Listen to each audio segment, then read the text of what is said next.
നമ്മൾ കൃമിപ്രകരണമാണ് എടുത്തത്. ദ്വയാവി ദ്വയാസ്യ നഗ്നക നദനിമ പലീജക പണ്ടക പവീനസ പലാജ പഞ്ചപാദ പ്രമീളി പ്രഹാസി പര്യസ്താക്ഷ എന്ന് തുടങ്ങി 200ഓളം കൃമികളുണ്ടെന്ന് നമ്മൾ പറഞ്ഞു. കുറെ എണ്ണത്തിന്റെ പേരും പറഞ്ഞു. കൃമി ചികിത്സ പറഞ്ഞിട്ടുണ്ടോ? അങ്ങനെ ഉണ്ടെങ്കിലാണ് ഇത് കണ്ടെത്തിയത് കൊണ്ട് പ്രയോജനം ഉണ്ടാവും. അല്ല ഇന്ന കൃമിയെ കണ്ടെത്തി, ഇന്ന വൈറസിനെ കണ്ടെത്തി എന്ന് പറഞ്ഞ് അതിന്റെ മൈക്രോസ്കോപ്പൊക്കെ നോക്കി കൃമി നമുക്ക് ബോധ്യമായി, അതുകൊണ്ട് കാര്യമൊന്നുമില്ലല്ലോ. ആ കൃമി പോകാൻ എന്തെങ്കിലും ഉണ്ടോ ശരീരത്തിൽ കടന്നുകൂടിയാൽ? അതിന് ചികിത്സ, എല്ലാ കൃമികൾക്കും അതിന്റെ ചികിത്സയ്ക്ക് പര്യാപ്തങ്ങളായ വഴികൾ വേദത്തിൽ പറഞ്ഞിട്ടുണ്ടോ? സൂര്യൻ കൃമിനാശകമാണ്. അത് നമ്മൾ നേരത്തെയും പറഞ്ഞു എന്ന് തോന്നുന്നു. സൂര്യൻ, ഒട്ടേറെ രോഗങ്ങളിൽ സൂര്യൻ മതിയാവും, വേറെ മരുന്ന് വേണ്ട. ഹൃദ്രോഗം, ഹരിമാണം, കാമല, ഇവയിലൊക്കെ സൂര്യൻ മാത്രം മതിയാവും. ഋഗ്വേദം 1:161 ആ സൂക്തത്തില് സൂര്യൻ കൃമിനാശകമാണ് എന്ന് വ്യക്തമായി പറയുന്നുണ്ട്. അദൃഷ്ടാൻ കൃമീൻ അന്തീപി എന്ന് പ്രയോഗിച്ചു കാണുന്നുണ്ട്. അദൃഷ്ടങ്ങളായ കൃമികളെ മൊത്തം ഹനിക്കാൻ സൂര്യ തേജസ് മതിയാവും. ഉദ്യന്നാദിത്യ കൃമീൻ ഹംതു നിമ്രോജൻ ഹംതു രശ്മിഭിഹി എന്ന് അഥർവം 2:32 പറയുന്നുണ്ട്. അഥർവവേദം 2-ാം ഖണ്ഡം 32-ാമത്തെ അധ്യായത്തിൽ 1-ാമത്തെ മന്ത്രത്തില് സ്പഷ്ടമായി കൃമികളെ ഹനിക്കുന്ന സൂര്യരശ്മിയെ കുറിച്ച് പ്രത്യേകം വർണ്ണിക്കുന്നുണ്ട്. അവിടെ സൂര്യൻ തന്റെ രശ്മി സമൂഹങ്ങളാൽ കൃമികളെ ഹനിക്കുന്നു എന്ന് കാണാം. വളരെ വിസ്തൃത ഉപന്യാസങ്ങളാണ്. ഞാൻ വളരെ സൂചന മാത്രം പറഞ്ഞു പോവാണ്, നമുക്ക് ഈ ഒരു ചർച്ച തീർക്കേണ്ടതുകൊണ്ട്. അഗ്നി കൃമിനാശകമാണ്. അഗ്നേ ഹംസിന്യത്രണാം ഭിദ്യൻ എന്ന് വളരെ ഭംഗിയായി പറയുന്നുണ്ട്. അത് ഋഗ്വേദം 10-ാം മണ്ഡലം 118-ാം അധ്യായം 1-ാം ശ്ലോകത്തിലാണ് വളരെ ഇതായി പറയുന്നത്. ഇന്ദ്രൻ വിദ്യുത്ത് കൃമിനാശകമാണെന്ന് പറയുന്നു. അപ്പൊ നമ്മള് സൂര്യനെ, വിദ്യുത്തിനെ, അതായത് ഇന്ദ്രനെ, അഗ്നിയൊക്കെ ദേവവൈദ്യനായി നേരത്തെ കണ്ടിട്ടുണ്ട്. അതായത് നമുക്ക് വരാവുന്ന രോഗങ്ങളൊക്കെ പ്രകൃതിയാ മാറ്റിത്തരുന്നവർ. പ്രകൃതിയിൽ ജീവിച്ചാൽ പ്രകൃതി മനുഷ്യന്റെ ആരോഗ്യത്തിന് വേണ്ടി പ്രകൃത്യാ വൈദ്യന്മാരെയും സുസജ്ജമാക്കിയിട്ടുണ്ട്. ഇന്ദ്രോ യാതു നാമ ഭവതു പരാശരഃ എന്ന ഋഗ്വേദം 7-ാം മണ്ഡലം 108-11 പറയുന്നുണ്ട്. വിദ്യുതാഗ്നി യാതുഹു എന്ന് പറയുന്നുണ്ട്. അപ്പൊ അവിടെ വിദ്യുതാഗ്നി, അതായത് ഇന്ദ്രൻ, യാതുക്കളുടെ, കൃമികളുടെ പരാശരനാണ്, പരമനാശകനാണ് എന്ന് വ്യക്തമായി പറയുക. മേഘം കൃമിനാശകമാണ്. വിവൃക്ഷാൻ ഹന്ത്യുത ഹന്തി രാക്ഷസ വിശ്വം വിഭായ ഭുവനം മഹാവധാത്. വിവൃക്ഷാൻ ഹന്ത്യുത ഹന്തി രാക്ഷസ വിശ്വം വിഭായ ഭുവനം മഹാവധാത്. ഉദാനാഗായിഷതേ വിഷ്ണു യാവതോ യത് പർജന്യസ്തനയൻ ഹന്തി ദുഷ്കൃത. ഋഗ്വേദം 4-ാം മണ്ഡലം 83-ൽ 2 പറയുന്നതാണ്. ഗർജിക്കുന്ന മേഘം, വൃക്ഷങ്ങള്, രാക്ഷസ കൃമികള് എന്നിവയെ വധിക്കുന്നു. മഹാവധം എന്നാ പ്രയോഗിച്ചിരിക്കുന്നത്. ഇതിന്റെ മഹാവധത്തിൽ ഭുവനം ഭയക്കുന്നു, നിരപരാധികൾ പോലും ഓടുന്നു എന്ന് പ്രയോഗിച്ചിട്ടുണ്ട്. മേഘം ഗർജിച്ചാൽ നിരപരാധികൾ പോലും ഓടും. അത് ഭംഗിയായി കവിതാമയമായി പറഞ്ഞിരിക്കുകയാണ്. മേഘം കൃമിനാശകമാണ്, മരുത്ത് കൃമിനാശകമാണ്. വിധിഷ്ഠത്വം മരുതോ വീക്ഷിച്ചത ഗൃധായത രാക്ഷസ സംവിനഷ്ടത വയോയേ ഭൂത്വാ പതയന്തി നക്ത അഭിരിയെ വാരിവോ അധിരെ ദേവേ അധ്വരെ എന്ന് വളരെ ഭംഗിയായി പറയാം. ഋഗ്വേദം 8:4-18. അല്ലയോ മരുത, ആളുകളിൽ വ്യാപിക്കുക, നീ ആളുകളിൽ വ്യാപിക്കുക, രാക്ഷസകൃമികളെ പിടിക്കുക, പ്രാകൃതിക സംസാര യജ്ഞത്തിൽ മലിനതയുണ്ടാക്കുന്ന ആ കൃമികളെയെല്ലാം നീ തകർക്കുക എന്ന് പ്രാർത്ഥനയുമുണ്ട്. ജലം കൃമിഹന്താവാണ്. ആപോ വൈ രക്ഷോഗ്നി, തൈത്തരീയ സംഹിതയിലാണ് പറയുന്നത്. 3:2, 3:12 തൈത്തരീയ സംഹിത. ഇതെല്ലാം ദേവ തലങ്ങളിലുള്ള കൃമിനാശകങ്ങളാണ്. ഇനി ഭൂമിയിലെ ഔഷധങ്ങൾ കൃമിനാശകങ്ങളായത് പറഞ്ഞിട്ടുണ്ടോ? ആഞ്ജനം യാതുനാശകം, സ്രോതോഞ്ജനം, സൗവീരാഞ്ജനം എന്ന് 2 തരം കൃമിനാശക അഞ്ജനങ്ങളുണ്ട്. സ്രോതോഞ്ജനം വിഷാപഹം എന്ന ഭാവപ്രകാശത്തിൽ പറയുന്നുണ്ട് നിഘണ്ടുവില്.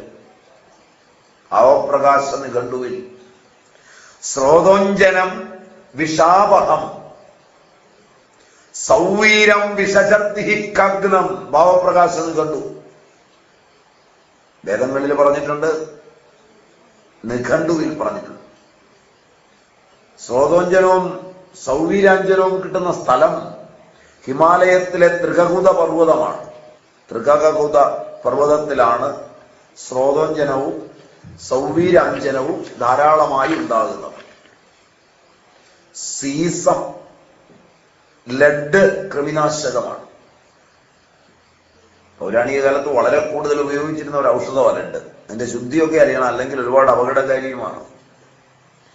കൃമിയെ മാത്രമല്ല നശിപ്പിക്കുന്നത്, നമുക്ക് അനുകൂലമാകേണ്ടുന്ന രക്തത്തെയും നശിപ്പിക്കും. അതും ജീവകോശങ്ങളായതുകൊണ്ട് ജീവാണുക്കളെ പോലെ തന്നെ അവയെയും ഇത് നശിപ്പിക്കും. അതുകൊണ്ട് അതിന്റെ 2 അംശങ്ങളിൽ പ്രയോജനമുള്ളതിനെ നശിപ്പിക്കാത്ത വിധത്തിൽ രൂപപ്പെടുത്തിയിട്ട് വേണം ഉപയോഗിക്കാൻ. അതിന് ശുദ്ധി പ്രക്രിയകളൊക്കെ ഉണ്ട്. ആ ശുദ്ധിയെല്ലാം ചെയ്തിട്ട് വേണം ലഡ് ഉപയോഗിക്കാൻ. വങ്കം പ്രമേഹ രോഗത്തിൽ വളരെ നല്ലൊരു ഔഷധമാണ്. പ്രമേഹ രോഗത്തിന് വേണ്ടി ഇത് കൊടുത്തു കഴിഞ്ഞാൽ പലപ്പോഴും രക്തം കുറഞ്ഞു പോകാൻ സാധ്യതയുള്ള ഒരു സാധനവുമാണ്. അതുകൊണ്ട് വളരെ സൂക്ഷിച്ച് ഉപയോഗിക്കേണ്ട ഒന്നാണ്. അഥർവം 1:16 കൃമിനാശകമായ വങ്കത്തിന്റെ സ്വഭാവം പറയുന്നു. സാമയിക നിഘണ്ടുവിൽ സീസം കൃമിഗ്നമെന്ന് കാണുന്നുമുണ്ട്. സാമയിക നിഘണ്ടുവാണ്. അതെടുത്ത് നോക്കിയാൽ സീസം കൃമിനാശകമെന്ന് കാണാം. ഇന്ദ്രത്തത് സീസേന അവജഘാന ശതപഥ ബ്രാഹ്മണം പറയുന്നതാണ്. ഇന്ദ്രൻ വങ്കം കൊണ്ട് കൃമികളെ നശിപ്പിക്കും, സീസം കൊണ്ട്. ശതപഥ ബ്രാഹ്മണം 5:4-1:10. ശതപഥ ബ്രാഹ്മണം 5:4-1:10. പഴയ ലൈബ്രറിയിലൊക്കെ കാണും ശതപഥ ബ്രാഹ്മണമൊക്കെ, അല്ലെങ്കിൽ കാശ് കൊടുത്ത് വാങ്ങിച്ചു ചൗക്കമ്പൈ കിട്ടും. ശംഖമണി രക്ഷോത്നമാണ്. ശംഖേന ഹത്വാ രക്ഷം ശത്രുണോ വിഷഹാമഹേ അഥർവം 4:10-3 പറയുന്നതാണ്. ശംഖം കൃമിനാശകം എന്ന് നിഘണ്ടുവും പറയും. അജശൃംഗി കൃമിഗ്നമാണ്. ഒരു ചെടിയാണ്, ഒരു ഔഷധമാണ് അജശൃംഗി. അഥർവം 4:37-2 പറയുന്നതാണ്. പ്രശ്നവർണി കൃമിനാശകമാണ്. അപൂർവ സസ്യങ്ങളായതെല്ലാം ഇപ്പൊ കിട്ടാൻ പ്രയാസമാണ് വളരെ. അഥർവം 2:25 പ്രതിസരമണി, ശതവാരമണി ഇതൊക്കെ കൃമിനാശകമാണെന്ന് പറഞ്ഞിട്ടുണ്ട്. അവയെക്കുറിച്ച് നല്ല നിശ്ചയം പോരാ. വേദത്തിൽ കണ്ടു എന്നുള്ള രീതിയിൽ മാത്രം ഇപ്പൊ എടുത്താൽ മതി. അതെന്താണെന്ന് ചോദിച്ചാൽ പറഞ്ഞുതരാൻ എനിക്കറിയില്ല. പ്രതിസരമണി, ശതവാരമണി, അതിനെപ്പറ്റിയുള്ള വിവരണങ്ങളൊക്കെ വായിച്ചിട്ടുണ്ട്. പക്ഷെ തൃപ്തികരമായി മനസ്സിലായിട്ടില്ല. തൃപ്തികരമായി മനസ്സിലായിട്ടില്ലാത്തതിനെ കുറിച്ച് അറിയാമെന്ന് അടിക്കുന്നത് വലിയൊരു തെറ്റാണ്. അതുകൊണ്ടറിയില്ല. അഥർവം 8:5-8 അഥർവം 16:36 വളരെ ഭംഗിയായി പറയുന്ന ഒന്നാണ്. പ്രതിസരമണിയും ശതവാരമണിയും ഒക്കെ കൃമിഗ്നമാണ്. അത് വായിച്ചുള്ള അറിവല്ലാതെ ആ സാധനം എന്താണെന്ന് കണ്ടിട്ടില്ല, പഠിച്ചിട്ടുമില്ല. സഹസ്രചക്ഷു ഔഷധി, ആ ഔഷധിയും അറിയില്ല. അഥർവത്തിൽ പലപ്പോഴും പ്രയോഗിച്ചിട്ടുള്ളതാണ്. രക്ഷോക്തമാണ്. അഥർവം 4:20 ഇത് പ്രത്യേകം പറയുന്നുണ്ട്.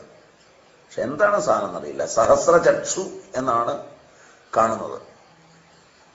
അതിന്റെ പേരുകള് നിഘണ്ടുവിൽ നോക്കിയെടുത്ത് ഉപയോഗിക്കുമ്പോൾ അത് കൃമിനാശകമായി കാണുന്നുമില്ല. അപ്പൊ അതുകൊണ്ടത് സാധനം വേറെ ആയിരിക്കണം. സർഷഭം കൃമിനാശകമാണ്, കടുക്. അഥർവം 8:16 പറയുന്നതാണ്. അത് എല്ലാവർക്കും അറിയാവുന്നതാണ്. കടുക് പൊട്ടിക്കുന്നത് തന്നെ കൃമിനാശനത്തിന് വേണ്ടിയാ, അല്ലാതെ രുചിക്ക് വേണ്ടി മാത്രമല്ല. കടുക് പൊട്ടിക്കുന്നത് തന്നെ ആഹാരത്തിൽ ദൃഷ്ടങ്ങളും അദൃഷ്ടങ്ങളുമായ കൃമി വരാതിരിക്കാനാണെന്ന് പ്രായം ചെന്ന അമ്മമാരോട് ചോദിച്ചാൽ പറയും. കടുക് പൊട്ടിക്കുന്നതിനാണ്. കടുക് ഉപ്പും കൂടെ കൂടി ഒഴിഞ്ഞിടുന്നതും അതിനാണ്. രോഗമൊക്കെ വന്നു കഴിഞ്ഞാൽ ദൃഷ്ടാദൃഷ്ടങ്ങളായ കൃമികൾ ഉണ്ടെങ്കിൽ ഒഴിഞ്ഞ മുളകിന് മണമുണ്ടാവില്ല. അതിന് തീക്കാത്തിടും. കടുകും മുളകും കൂടെ തീക്കാത്തിട്ട് കടുകും മുളകും കൂടെ പൊട്ടുമ്പോൾ കൃമി പോകും. അതിന്റെ ആ ഒരു പുക വന്നാൽ കൃമി പുറത്തു പോകും. അതുകൊണ്ട് കുട്ടികളെയൊക്കെ ഇടയ്ക്കിടയ്ക്ക് ഒഴിഞ്ഞിടും. അത് കൃമിനാശകമാണ്, ശക്തമായ കൃമിനാശകമാണ്. സർഷവം കൃമിഗ്നമാണ്. കുഷ്ഠകോഷ്ഠ കൃമിഗ്രഹാൻ എന്ന് ഭാവപ്രകാശ നിഘണ്ടു പറയും. കുഷ്ഠം, കോഷ്ഠം ഇവയിലെ കൃമികൾ, കുഷ്ഠരോഗത്തിന്റെ കൃമികളും കോഷ്ഠത്തിൽ വരാവുന്ന കൃമികളും നശിക്കുന്നതാണ് സർഷവമെന്ന് ഭാവപ്രകാശ നിഘണ്ടുകാരൻ പറയുന്നുണ്ട്. കുഷ്ഠകോഷ്ഠ കൃമി എന്ന് വളരെ ഭംഗിയായിട്ട് കൃമിഗ്രഹാൻ, കൃമികളെ ഇല്ലാതാക്കുന്നതാണ് ഭാവപ്രകാശ നിഘണ്ടുകാരന്റെ അഭിപ്രായത്തില് സർഷവം. അപാമാർഗ കടലാടി, അതിൽ വൻകടലാടി ഹോമാദികൾക്കൊക്കെ ഒരുപാട് എടുക്കുന്നതാണ്. വലിയ കടലാടി കൃമിഗ്നമായതുകൊണ്ട് അതിന്റെ പുക വളരെ നല്ലതാണ്. അത് യാഗാദി കർമ്മങ്ങളിലൊക്കെ വളരെ വിശിഷ്ടമായ ദ്രവ്യമാണ്. ഇതിന്റെ കാരണം ഇതാണ്. അപാമാർഗ കൃമിഗ്നമാണ്. അഥർവം 4:18 പറയുന്നതാണ്. കാശ്മീര്യം, കുങ്കുമപ്പൂവാണോന്നറിയില്ല. കാശ്മീര്യം പല തന്ത്രഗ്രന്ഥങ്ങളിലും പ്രയോഗിച്ചിട്ടുള്ള ഒരു ഔഷധമാണ്. കൃത്യമായി മനസ്സിലാക്കാൻ കഴിഞ്ഞിട്ടില്ല. ഇത് കാശ്മീര്യം എന്ന് മാത്രം എഴുതിയാൽ മതി. ഏതാണ് ആ മരുന്ന് എന്ന് ചോദിച്ചാൽ എനിക്കറിയില്ല. ഞാൻ വല്ല വിഡിത്വം പറഞ്ഞതെന്ന് നിങ്ങൾ വല്ലതൊക്കെ പ്രയോഗിക്കുന്നതിനേക്കാൾ നല്ലത്. അതിപ്പോ അറിയില്ല എന്ന് മാത്രം എഴുതുക. പറഞ്ഞെന്നപ്പോ അറിയില്ലായിരുന്നു എന്ന് സൈഡിൽ എഴുതുക. അത് പിന്നെ ആരോടെങ്കിലും ഒക്കെ ചോദിച്ച് മനസ്സിലാക്കാൻ ശ്രമിച്ചു നോക്കുക. ആരെങ്കിലും പറയുന്ന കേട്ട് ഉടനെ എടുത്ത് നോക്കരുത്. നോക്കിയിട്ട് ആ സാധനത്തിന്റെ ഗുണവീര്യാദികളൊക്കെ നോക്കിയിട്ട് ഉപയോഗിക്കാവൂ. കാരണം പഴയ പല ഔഷധങ്ങളും ഇന്ന് ലുപ്തപ്രചാരമായിട്ടുണ്ടാവും. ചിലതൊന്ന് സമൂഹത്തിൽ കാണുകയില്ല. അപ്പം വന്ന് ചോദിച്ചാൽ ഇതൊക്കെ അറിയാമെന്നുള്ളൊരു നിലയിൽ ഇത്രയൊക്കെ അറിയാവുന്നതാണെന്ന് ജനങ്ങൾ വിശ്വസിക്കുന്നതാണ്. കാശ്മീരിയം ഇതാണോ എന്ന് ചോദിച്ചാൽ ഏതാണ്ട് ഇതുപോലെ ഇരിക്കും. മനസ്സിലായില്ല. കാരണം നമുക്ക് അറിവില്ല എന്ന് പറയാൻ പറ്റില്ലല്ലോ. സൂര്യന് കീഴിലുള്ളതെല്ലാം അറിയേണ്ടതൊരു നിർബന്ധമാണ്. പക്ഷെ അറിയില്ല.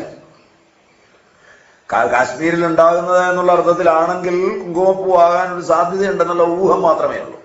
അത് വിശ്വസിക്കരുത്, അത് കണ്ടെത്തുന്നവരെ. കാശ്മീര്യം പലയിടത്തും പ്രയോഗിച്ചിട്ടുണ്ട്. കാശ്മീര്യാഭി ആവൃതാഹ. എവിടെയാ? ഏത് സഹസ്രനാമത്തിലാ? ലളിത അല്ലേ? അപ്പൊ അവിടെയൊക്കെ കാണാം, തന്ത്രഗ്രന്ഥങ്ങളിൽ പലയിടത്തും ഇത് പ്രയോഗിച്ചിട്ടുണ്ട്. അവിടെയൊക്കെ കൃമിഗ്നങ്ങളായ ഔഷധങ്ങളുടെ ഒരുപാട് കൽപ്പനകളുണ്ട്. ഇത് നീ രാവിലെ വൈകുന്നേരമൊക്കെ ചുമ്മാ ഇങ്ങനെ ചൊല്ലിവിടുമ്പോ അത് അർഹിക്കുന്ന അർത്ഥ ഗൗരവത്തോടു കൂടിയൊക്കെ പഠിച്ചാൽ വളരെ പ്രയോജനപ്രദങ്ങളായ ഒരുപാട് ഔഷധങ്ങളുടെ പ്രയോഗങ്ങൾ പറയുന്നുണ്ട്. കാത്യായനത്തിലും കൗളത്തിലും ഒക്കെ ഒരുപാട് മരുന്നുകളുടെ ഒരു പ്രവാഹം തന്നെയുണ്ട്. തന്ത്രാഗമങ്ങള് ഔഷധകൽപ്പനയുടെ വലിയ ലോകങ്ങളാണ്. ഇതൊക്കെ വിശ്വാസത്തിന്റെ ലോകങ്ങളായി ഒതുങ്ങിപ്പോയി എന്നുള്ളത് വല്ലാത്തൊരവസ്ഥയാണ്. ആഗമഗ്രന്ഥങ്ങൾ ഏതെടുത്താലും പ്രപഞ്ചസാരതന്ത്രം എന്നൊരു തന്ത്രമുണ്ട്. മുഴുവൻ ഔഷധമാണ്.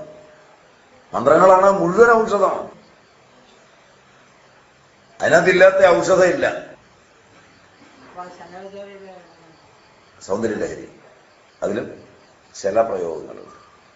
അതില് പ്രപഞ്ചസാരതന്ത്രവും വെച്ചും ഔഷധം പ്രയോഗിച്ചും അടുത്ത രോഗങ്ങൾക്ക് പ്രപഞ്ചസാരതന്ത്രം എടുത്ത് മറിച്ചു നോക്കി കിട്ടുന്ന ഒരു ഔഷധം എടുത്തു കൊടുത്താൽ ക്ഷണനേരം കൊണ്ട് മാറി കിട്ടും എന്ന് പറയപ്പെടുന്നു. തന്ത്രാഗമ ഗ്രന്ഥങ്ങളിൽ വളരെ വിശിഷ്ടമാണ് പ്രപഞ്ചസാരതന്ത്രം. അങ്ങനെ തന്ത്രാഗമങ്ങളിൽ ഒരുപാട് ഔഷധങ്ങളുടെ പ്രയോഗമുണ്ട്. ഔഷധങ്ങളുടെ പ്രയോഗം തന്നെയാണ് മുഴുവൻ. ഇതെങ്ങനെയൊക്കെയാണ് അത് കണ്ടെത്തിയതെന്ന് പോലും ഒരുപാട് സംശയം തോന്നുന്നു. എങ്ങനെ ഇവരിത് കണ്ടെത്തിയെന്ന് തോന്നുന്നു. അതിലിപ്പോ ഈ പ്രതിസരമണി, ശതവാരമണി, സഹസ്രചക്ഷു, കാശ്മീര്യം ഇതൊന്നും എനിക്കറിയില്ല. ആ വേദങ്ങളിൽ കണ്ടത് ഞാൻ വായിച്ചു എന്നുള്ളതിനപ്പുറം ആ മരുന്നുകളൊന്നും ഞാൻ കണ്ടിട്ടില്ല. അതുകൊണ്ട് അതൊക്കെ എഴുതി വെക്കുമ്പോ പ്രത്യേകം സൈഡിലൊന്ന് എഴുതിയേക്കണം. എന്ന് പറഞ്ഞു കഴിഞ്ഞാൽ എവിടെയെങ്കിലും പോകുമ്പോൾ കണ്ടാലൊന്ന് അറിയിക്കണം, എനിക്കൂടെ അത് പ്രയോജനമുള്ളതാണ്. ഇതൊന്നും വിചാരിക്കരുത്. കുഷ്ഠം, കൊട്ടം കൃമിനാശകമാണ്. കൊട്ടം പുകയ്ക്കുകയൊക്കെ ചെയ്യും വീടുകളിൽ പണ്ട്. ഏറ്റവും രസം, കൊട്ടം ഇപ്പം നിരോധിച്ചിരിക്കുകയാണ് ആയുർവേദത്തിൽ. കൊട്ടം ഇപ്പം അങ്ങാടി കടകളിൽ കിട്ടില്ല. അല്ല, കൊട്ടം എന്ന് പറഞ്ഞ് ഒരു ആയുർവേദ മരുന്നുണ്ട്, ഒരു വനവിഭവമാണ്. അത് കള്ളക്കടത്ത് മാത്രമേ ഇപ്പൊ പറ്റുള്ളൂ.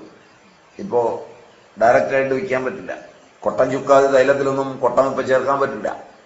കാരണം കൊട്ടം നിയമവിരുദ്ധമാണ് ഇപ്പം വിൽക്കുന്നത്. കൊട്ടം ഒരു കൂട്ടർക്ക് മാത്രമേ ഇപ്പോൾ ഉപയോഗിക്കാൻ പറ്റുള്ളൂ.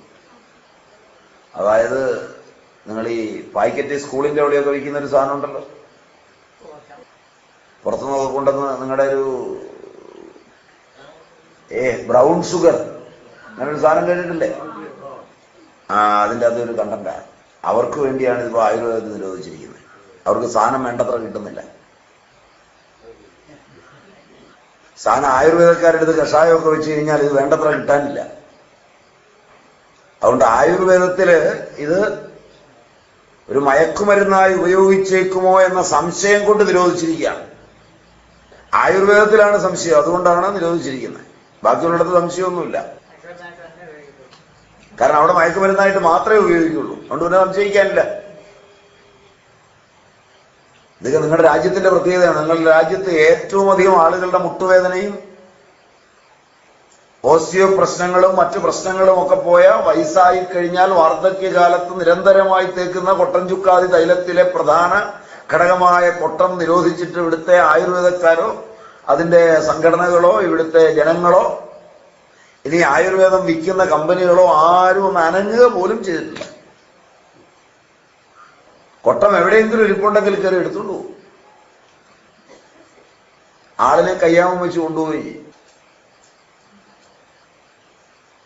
രാജ്യത്തിന്റെ പുരോഗതിയും രാജ്യത്തിന്റെ സംസ്കാരവും രാജ്യത്തിന്റെ പാരമ്പര്യവും നിലനിർത്തുന്നു എന്ന് പറഞ്ഞാണ് നിങ്ങളൊക്കെ പോയി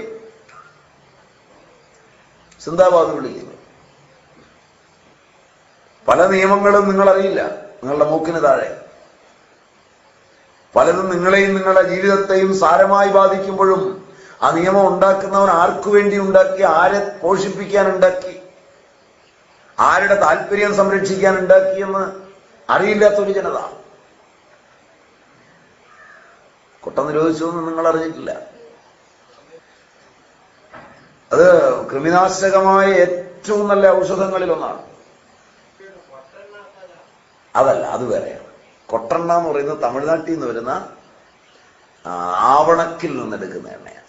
അതാണ് കൊട്ടെണ്ണ എന്ന് പറയുന്നത്. കൊട്ടം വേറെയാണ്. കൊട്ടം ഒരു വനവിഭവമാണ്. ഇന്ത്യൻ ഫോറസ്റ്റിൽ ധാരാളമായി ഉണ്ടായിരുന്ന ഒരു വനവിഭവമാണ് കൊട്ടം. അത് വളരെ ഇതുള്ള കൃമിനാശകമായ ഔഷധമാണ്. നിരോധിക്കാനുള്ള കാരണം ഈ പറഞ്ഞതാണ്. ഇത് ബ്രൗൺ ഷുഗറിലേക്കൊക്കെ ഉപയോഗിക്കുന്നത്. ഇതിനകത്ത് നെർവുകളെ പിടിക്കുന്ന ചില സാധനങ്ങളുണ്ട്. അതുകൊണ്ടാണിത് ആയുർവേദത്തിൽ വളരെ ഫലപ്രദമായി ഉപയോഗിച്ചു പോന്നിരുന്നത്. വളരെ ശക്തമായ ഔഷധങ്ങളിലൊന്നാണ് കൊട്ടം. അതില് പഞ്ചാബിന്നും വരും. അല്ലല്ല, ഇത് അങ്ങനെയുള്ള യാതൊരു മയക്കുമരുന്നുമല്ല. ഇത് ഒരു വനവിഭവം. ഇത് വളരെ പ്രോസസ് ചെയ്താൽ മാത്രമാണ് ഇതിൻ്റെ അകത്തുനിന്ന് ആ പർട്ടിക്കുലർ സാധനം എക്സ്ട്രാക്ട് ഉണ്ടാക്കാൻ പറ്റുള്ളൂ. അല്ലാതെ ഡയറക്റ്റായിട്ട് യാതൊരു വിധത്തിലും. അതിൻ്റെ ഒരു ഇൻഗ്രീഡിയൻ്റ് ഉണ്ട്. ആ ഇൻഗ്രീഡിയൻ്റ് ബ്രൗൺ ഷുഗറിലെ ഒരു ചേരുവയാണ്. ബ്രൗൺ ഷുഗർ എന്ന് പറയുന്ന ഒറ്റ സാധനമല്ല, അതൊരുപാട് സാധനങ്ങളുടെ ചേരുവയാണ്. അപ്പോൾ ആ ചേരുവയിലേക്ക് ഉപയോഗിക്കുന്ന ഒരു മൂലികയാണ് കൊട്ടം.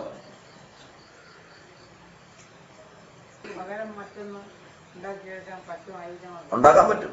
ആയുർവേദം അങ്ങനെയാണല്ലോ രക്ഷപ്പെട്ടു പോകുന്നത്. ഇത് ഓരോന്ന് നിരോധിക്കുമ്പോഴും ആയുർവേദ ആചാര്യന്മാരിൽ ചിലർ സമർത്ഥന്മാർ എപ്പോഴെങ്കിലും ജനിക്കും. അവരതിന് പകരൊരെണ്ണം കണ്ടുപിടിക്കും. അത് അങ്ങാടി കിടക്കാരനോട് പറയും, അവൻ ഇതിന് പകരമാണെന്ന് പറഞ്ഞു കൊടുക്കും. ജനങ്ങൾക്കെല്ലാം അത് പ്രയോജനപ്രദമാവും. അങ്ങനെ ഇത് തകർക്കാനൊന്നും പറ്റില്ല. ഇതെങ്ങനെയാണ് കാലത്തെ അതിജീവിച്ചു വരുന്നത്, മറ്റതെങ്ങനെയാണ് ഗവൺമെന്റുകളുടെയും വിദ്യാഭ്യാസമുള്ളവരുടെയും പരിലാളനയിൽ നിലനിന്നു പോകുന്നത്. ഒന്ന് കാലാതീതമായി ഇത്രയും കാലം പിടിച്ചു നിന്നില്ലേ?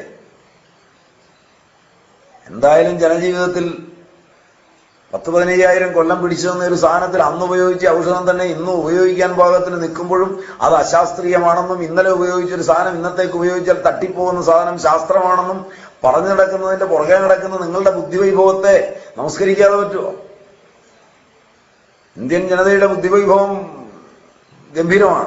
അവന്റെ അപ്പന്റെയും അപ്പൂപ്പന്റെയും അപ്പൂപ്പന്റെ അപ്പൂപ്പന്റെയും കാലം മുതൽ ഉപയോഗിച്ചു പോരുന്ന ഒരു വസ്തു ഇന്ന് മുറ്റത്തുനിന്ന് പറിച്ചു കൊടുത്താൽ അപകടമില്ലാതിരിക്കുന്നു എന്ന് വ്യക്തമായ അനുഭവത്തിൽ കാണുമ്പോൾ പോലും ഇന്നലെ കൊടുത്ത ഒരു സാധനം ഇന്ന് കൊടുത്താൽ ആള് തട്ടിപ്പോകുന്നതാണെന്ന് ഇന്ന് കണ്ടുപിടിച്ചേ ഉള്ളൂ എന്നുള്ളതിന്റെ പേരിൽ കണ്ടുപിടിച്ചു കഴിഞ്ഞപ്പോൾ അത് നിരോധിക്കുകയും ഇന്ന് ഉപയോഗിച്ചുകൊണ്ടിരിക്കുന്നത് നാളെ എങ്ങനെ ആയിരിക്കുമെന്ന് ഭയമുണ്ടാവുകയും ചെയ്യുമ്പോൾ അത് ശാസ്ത്രമാണെന്ന് പറഞ്ഞ് തിന്നുന്ന ഒരു ജനതയുടെ സംസ്കാരം. 400 കൊല്ലം ഒരു ദേശരാജ്യം ഭരിക്കുകയും ആ 400 കൊല്ലം അമ്മയുടെ മുലപ്പാൽ കുടിക്കാനില്ലാത്തത് കൊണ്ട് അവിടുന്ന് ഇറക്കുമതി ചെയ്ത പാൽപ്പൊടി കലക്കി കുടിക്കുകയും ചെയ്ത ഒരു ജനതയ്ക്ക് മുലപ്പാലിന്റെ രുചി അറിയില്ലാത്തത് കൊണ്ട് വന്നുപോയ ഒരു അപജയമാണിത്. ഒന്നും പറഞ്ഞാൽ മനസ്സിലാവുമെന്ന് എനിക്ക് തോന്നുന്നില്ല.